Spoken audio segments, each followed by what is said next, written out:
네, 2021년 2월 7일 이정훈입니다. 오늘의 제목은 윤석열과 김명수와 박범계입니다. 졸렬해진 정치의 시녀를 고발하고자 합니다. 답게는 요원하고 랍시고는 아주 가까운 지척에 있습니다. 2월 7일 오늘 일요일이죠. 오늘 박범계 장관이 또 하나의 추미애 박범계 장관이 검찰 고위 인사를 단행했습니다. 뭐 굳이 일요일날 할 이유가 있나요? 역시 윤석열 검찰총장을 패싱했습니다. 아주 없는 사람으로 여기기로 작정한 것 같습니다. 없는 사람으로 여긴다는 것은 그를 무시하는 게 아니라 두려워한다는 것일 수도 있죠. 박범계 장관의 인사, 또 그 뒤에 있는 문재인 대통령의 인사를 보면은 국민이 두려운 게 아니라 자기가 쥐고 있는 권력 상실이 더 두려운 것 같습니다. 인사권을 근거 억지로 연결한 사람들을 가끔 봅니다. 인사권은 내가 갖고 있어야 된다 그러는데, 인사권은요 조직의 성과를 내기 위한 부차적인 거지 내 권력의 상징이 아닙니다. 그래서 인사권은 꼭 쥐고 있어야 된다. 그건 조직을 활성화시키고 성과를 내기 위해 하는 건데, 그것만이 오히려 목표다 하는 사람들을 가끔 보는데 자신 없는 사람이라고 저는 봅니다. 윤석열 총장이 얘기했었죠. 박범계 씨를 만났을 때 이미 내부 지휘권을 상실한 이성윤 지검장이 계속 서울주검장으로 있으면 사건 처리가 되지 않는다라고 했는데, 그러한 이성윤 중앙지검장을 박범계 씨는 유임시켰습니다. 뭐 박범계 씨에서 장관이라고 붙이기가 좀 그러네요. 이성윤 지검장은 채널A 사건을 놓고 윤 총장하고 충돌을 했었죠. 그리고 김학의 씨의 불법 충금을 한 데에도 관여되어 있습니다. 그리고 서울중앙지검의 평검사와 부장검사, 그리고 차장검사 전원과 우리 서울중앙지검장을 대변하는 공보관까지 윤석열 징계가 있을 때 반 이성윤 성명을 낸 바가 있습니다. 그래서 서울중앙지검 쥐기가 어렵다라고 윤석열 총장이 얘기한 것 같은데, 그거를 박범계 씨가 무시를 했네요. 그런데 간이 좀 작은지 월성 원전 경제성 평가 조작 의혹 사건을 수사하고 있는 일각에서는 윤석열 맨으로 알려진 이두봉 대전지검장은 유임시켰습니다. 원전 수사에 대한 이목이 집중되어 있는데 그를 교체하면 수사 문객이라는 비판이 나올 것 같아서 그런 거 아닌가, 아주 소심한 모습이 좀 보임을 드러냈습니다. 그리고 윤 총장 징계를 주도했던 심재철 법무부 검찰국장은 서울 남부지검장으로 보내고, 남부지검장으로 있던 이정수 씨를 검찰국장으로 서로 맞바꿨습니다. 근데 이정수 남부지검장은 윤 총장 징계해야 되는 진술서를 법무부 징계위원회에 제출했던 사람이죠. 서울 남부지검이 이 정권 차원에서는 중요한 곳일 수 있습니다. 서울 남부지검, 서울 동부지검, 서울중앙지검이 상당히 중요하죠. 남부지검은 이 정부의 아킬레스건인 라임 사건과 채널A 이동재 기자 사건을 조작한 오보 사건을 다루는 곳입니다. 맡아야 합니다. 작년 10월에 추미애 장관은 라임 사건과 관련해 윤석열 총장이 지휘권을 박탈하는 수사 지휘권을 발동한 적이 있습니다. 네. 이런 데 쓰라고 준 수사지휘권이 아는데 이런 데 썼습니다. 추미애 씨가. 그것 때문에 그 당시에 박순철 남부지검장이 정치가 검찰을 덮어버렸다라고 추 장관을 비판하면서 사퇴한 적이 있습니다. 그러자 추 장관은 이정수 당시 대검 기획조정부장을 남부지검장으로 보냈었습니다. 네, 그런 글을 다시 법무부로 불러드렸습니다. 박범계 씨가. 그리고 기획조정부장에는 대검의 조정태 춘천지검장, 춘천지검장에는 김지영 서울고검 차장, 그런 식으로 이제 자리메꾸기 인사를 했습니다. 자, 제가 보는 관점은 이렇습니다. 인사권으로 자기 것, 모든 것을 지키려고 하는 문재인 정권이다. 상당히 소심하고 졸렬하고 위축된 모습을 노출하고 있다. 이 큰일을 하려면 관대함을 보여서, 관대함 속에서 능력을 보일 때 사람들이 능력이 있다라고 따라가는 거죠. 존경을 하고 따라가는 거죠. 그렇게 해서 이제 불가능한 일을 가능하게 만드는 건데, 이렇게 졸렬하고 위축되고 소심한 모습을 보이면 할 수 있는 일도 두려움 때문에 못할 가능성이 크죠. 네, 저희 의견입니다. 이런 일이 있었습니다. 법치주의 바로 세우기 행동연대라고 하는 한 단체가 박범계 장관과 그가 참여했던 법무법인 명경에 대한 수사를 의뢰했습니다. 대검은 이 수사 의뢰를 월성 1억의 경제성 조작 수사하고 있는 대전지검 형사 5부에 배당했습니다. 아까 말씀드린 행동연대라는 단체는 명경은 박 장관이 국회 법사위에 간사를 맡은 2016년 6월부터 매출이 급성장했다. 이 법인이 박 후보자, 요거는 이제 수사 의뢰할 때는 장관 후보자였기 때문입니다. 후보자를 회사 홍보에 활용했다면 이해충돌에 해당한다라고 주장했습니다. 법무법인 명경은 2012년 공동 설립할 때 박 장관이 1,000만 원을 공동 출자했습니다. 그런데 그 후에 그가 장관이 되면서 장관이 되기 위해 제출한 재산신고서를 보니까 명경 매출액이 2019년에 32억 8천만 원으로 나왔습니다. 그래서 박 장관 후보자가 상당한 기여를 한 게 아니냐라는 그런 주장인 거죠. 이에 대해 박 장관은 2012년 19대 국회 개원과 동시에 변호사 휴업 신고를 했다. 법무법인으로부터 전혀 이익 배분을 받지 않았다. 따라서 법인 출자 지분을 유지해도 국회의원의 겸직 근무 의무 등에 위배되지 않는다라고 주장하고 있습니다. 좋습니다. 이러한 박 장관은 사법고시 준비생 모임으로부터 특수폭행 혐의로 고발되어 있습니다. 네, 뭐 이렇게 법무부 장관이 고발이 많이 되나요? 법무부 장관은 피고발인, 그리고 윤석열 총장은 징계 문제로 여전히 펜딩되어 있는 사람이죠. 참 대한민국의 사법기관들이 참 이상하게 됐습니다. 또 다 아시는 얘기를 다시 한번 리마인드 하도록 해보겠습니다. 김명수 대법원장이 임성근 부장의 사표를 2번이나 거부한 게 확인이 됐죠. 지난해 5월에 사표를 냈을 때, 그때 김 대법원장이 여당이 당신을 그러니까 임 부장을 탄핵할 가능성을 원하면서 반려를 했었는데, 그리고 난 다음에도 12월에도 임기 만료까지 기다려라는 취지로 임 부장이 사표를 수리를 하지 않았다는 겁니다. 법관이 사표를 내는 거는요, 기본권이기 때문에 본인이 내면은 원칙적으로 해주는 겁니다. 그리고 이걸 받아두는 사람은 대법원장이 아니고 법원 행정처장입니다. 대법원 행정처한테 내면 그만이에요. 대법원장이 이래라 저래라 수리하지 말아라 뭐 이런 거 하는 거 아닙니다. 임성근 부장은 고검의 부장이니까 상당히 높은 자리죠. 차관급이죠. 그리고 김명수 대법원장한테는 대학은 한 4, 5년 후배지만 연수원은 2년 후배입니다. 김명수 씨가 대법원장 될 때 임명수 부장한테 도움을 요청하기도 했었죠. 가까운 사이죠. 그러니까 사표를 내면서 인사차 찾아갔던 건데 2번이나 거부를 했네요. 대법원에는 법관의 의원 면직 제한에 관한 예규가 있습니다. 잘못된 행동을 하고 처벌받지 않기 위해서 사직하는 법관이 있을 수 있기 때문에 그걸 막기 위해 이런 예규를 만들었는데, 이 예규를 적용하려고 김명수 대법원장이 임 부장의 사표를 수리하지 않은 건 확실합니다. 이 예규를 임 부장 건엔 적용할 수가 없어요. 임 부장은 이미 무죄를 선고받았기 때문에 정치권과 탄핵 교감을 했기 때문에 김명수 대법원장이 사표를 수리하지 않았다. 또 자기 책임을 사표를 수리해버리면 정치권, 특히 여권에서 왜 수리했느냐, 탄핵해야 되는데 하고 따질까봐 책임을 모면하기 위해서 수리하지 않았다, 이런 해석을 하고 있죠. 네. 그 임 부장이 녹취한 거 보게 되면 김 대법원장은 지금 여당에서 탄핵하자고 저렇게 설치고 있는데 내가 사표 수리했다 하면 국회에서 무슨 얘기를 듣겠냔 말이야, 이렇게 얘기한 게 있죠. 네.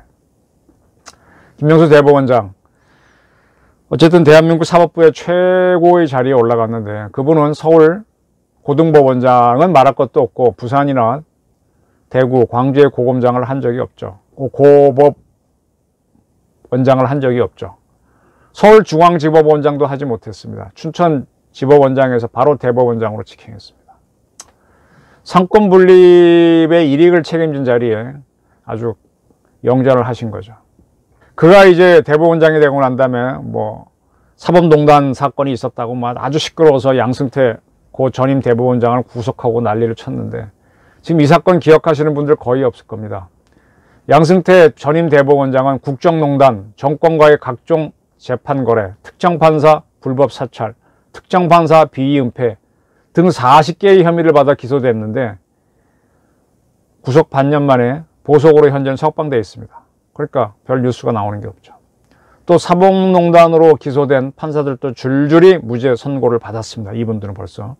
유해영 전 대법원 재판연구관, 신광열, 조의연, 성창호 부장판사, 그리고 지금 화제가 되고 있는 임성근 부장판사, 또 이태종 전 서울지법원장도 다 무죄를 선고받았습니다.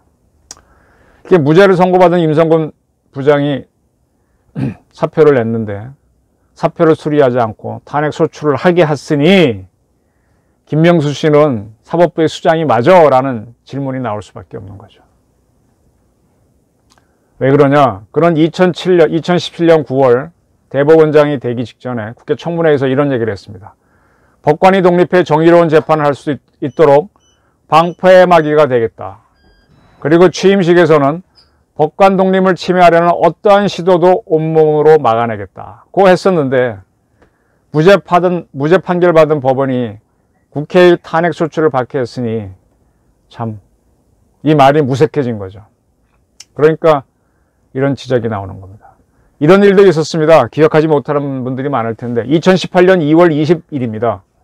청와대에서 청와대 사이트에 들어가면 국민청원을 할 수 있죠. 그 책임자인 정혜승 뉴미디어 비서관이 페이스북 생중계를 통해서 11시 50분 청와대입니다에 나와갖고 이렇게 이야기했습니다. 그때 뭐가 문제가 됐는가 하면 이재용 삼성전자 부회장이 서울고등법원에서 집행유예를 선고받았습니다. 그러자 그러한 선고를 한 정영식 부장판사를 특별 감사해달라는 국민청원이 올라가서 숫자가 확 올라갔어요. 왜 이렇게 빨리 올라가는지.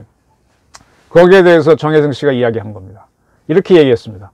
헌법에 규정된 사법부 독립원리에 따라 청와대는 그럴 권한이 없다. 즉 정형식 부장판사를 특별 감사할 권한이 없다. 그렇게 하고 난 다음에 여기에 주목해야 됩니다. 이 정혜승 씨가. 그러나 헌법상 대한민국의 주권은 국민에게 있는 만큼 법관과 모든 권력기관은 국민의 의견에 귀를 기울여야 한다.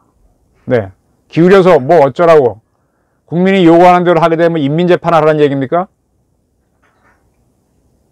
아니, 국민의 의견대로 하려면 재판을 할 필요가 없잖아요. 헌법과 법률에 따라, 그리고 법관의 양심에 따라 하는 거지. 정혜승 비서관이 이런 얘기를 했습니다. 또 이런 얘기도 했네요. 법관의 파면이 가능하려면 직무집행에 헌법이나 법률을 위반했다는 사유가 있어야 한다. 그리고 그것이 인정돼도 국회에서 탄핵 소추가 이루어져야 한다. 이렇게 얘기했습니다. 이건 뭐 법률에 있는 얘기고, 법관의 비위에 대해서는 징계가 가능한데 그것 역시 사법부의 권한이다. 그리고 이번 청원의 내용에 대해서는 법원 행정처에 전달할 예정이다라고 했습니다. 네. 법대로 다 있는 거는 읽어놓고 나서 그 전에는 국민의 의견을 귀를 기울여라, 뭐 인민재판하라는 투로 해놓고 나서는 이 청원 내용에 대해서는 법원 행정처에 전달하겠다라고 했습니다. 상권 분립을 비서관이 위협하는 발언을 한 거죠. 근데 김명수 대법원장은 이런 방구도 안 했습니다. 대법원에 공보관도 있을 텐데 대꾸가 없었습니다. 이러니 우리 법원은 청와대의 신혈한 소리를 듣는 겁니다. 정혜승 비서관 프로필을 보니까 문화일보 기자를 조금 했고 다음 카카오의 대외협력실장을 지낸 이 사람이더라고요. 이러한 김명수 대법원장이니까 임명건 부장이 국회에서 탄핵 소추가 돼도 용각산입니다. 소리가 나지 않습니다. 그래도 조직의 수장이라면 문제가 있는 사람이 있다면 자기 손으로 쳐내야죠. 그걸 남의 손에 치게 해요. 아니, 부모가 자기 자식이 문제가 있으면 자기가 때려야지. 나무 부모가 와서 자기 자식 때리게 합니까?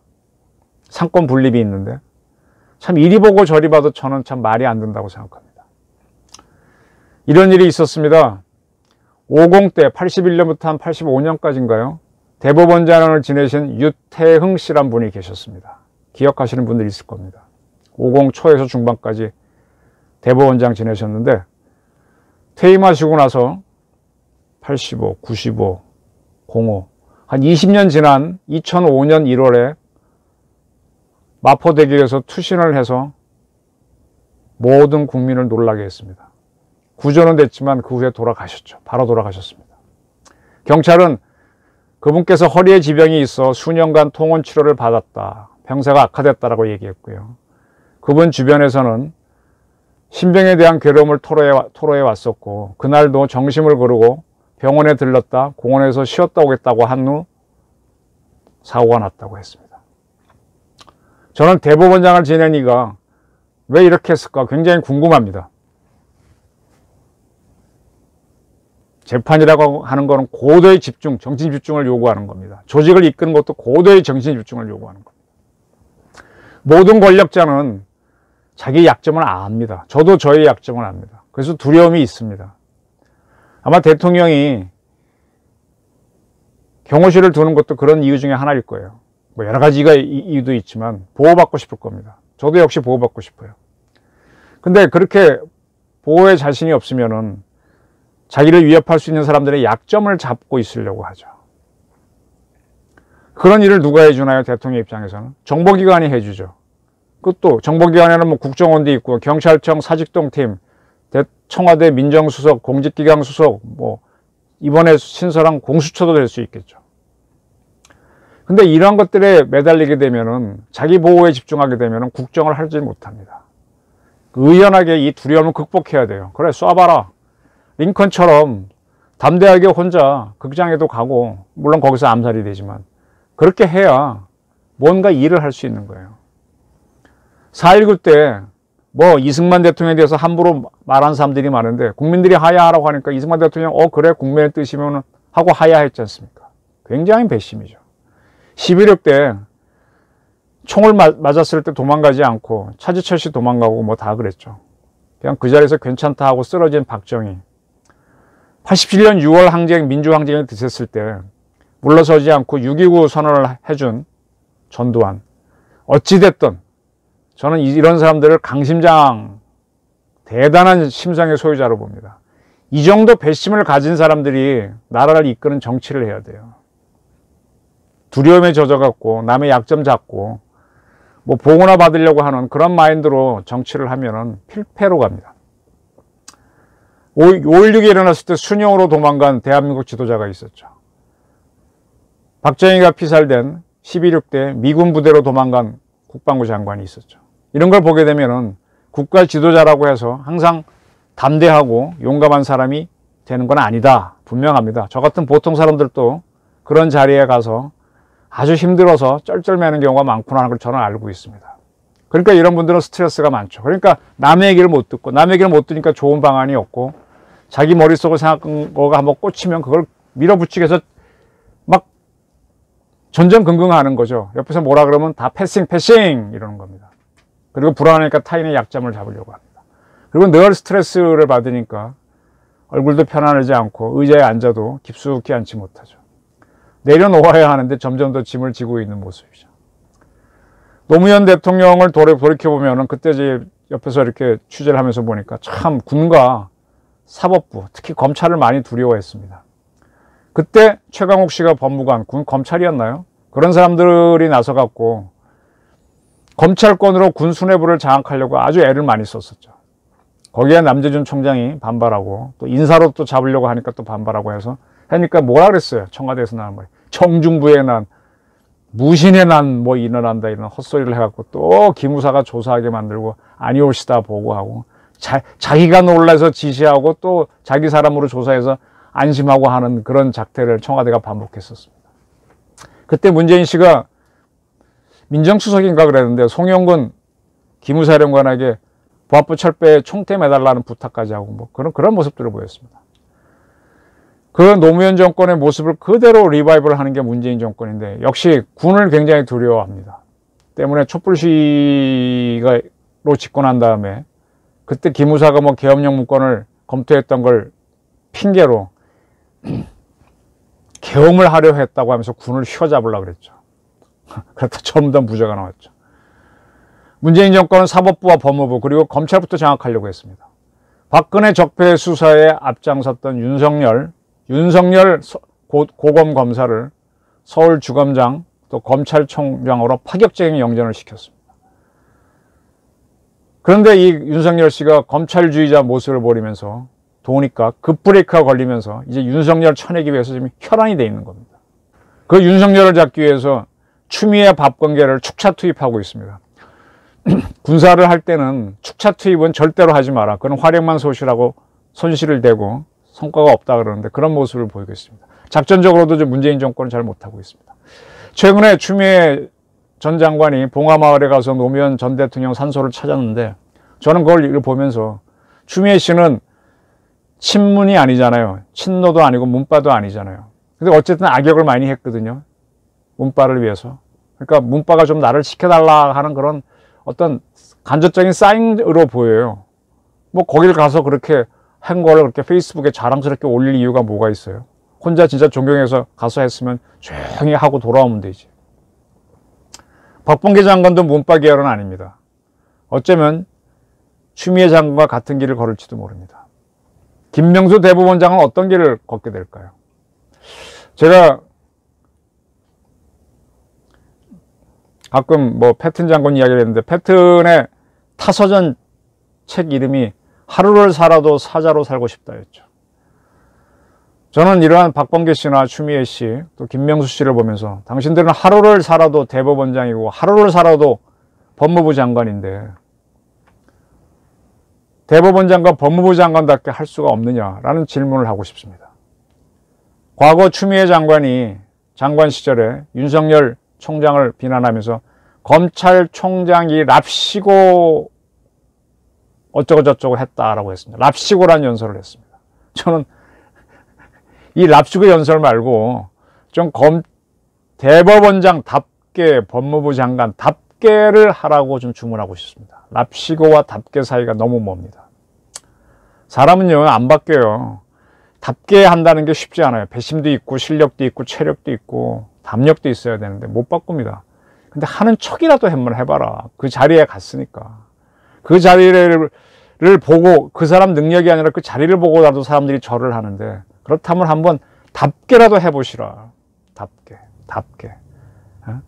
약점 잡기 위해서 랍시고 하지 말고. 오늘의 주제는 윤석열과 박범계와 김명수였습니다. 세 사람 중에서 누가 가장 답게에 가까운 인물로 보입니까? 누굽니까? 윤석열이요? 감사합니다.